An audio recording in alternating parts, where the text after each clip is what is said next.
Ano pa bang mga katanungan nyo, pa-comment na lang, or kung ano yung naging experience nyo sa GFiber Prepaid, na yun yung pinaka hottest na selling na product ngayon.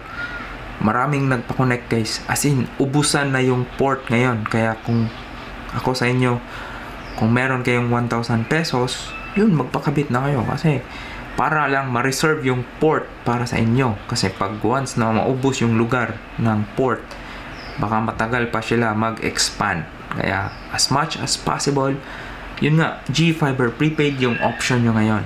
Kung meron na kayong existing na Globe prepaid plans o postpaid plans, tapos gusto nyong i-convert into prepaid, wala po tayong proseso nun. So from postpaid to prepaid, no process. Yung prepaid fiber transfer location, wala rin tayong process niyan. Kaya mas maganda kung lilipat kayo ng ibang lugar, mag-apply na lang kayo ulit ng bagong GFiber Prepaid.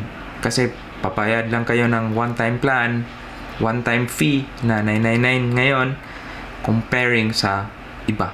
So yun, hindi to binabayaran na ads. So if you want to support my channel, share this video and subscribe.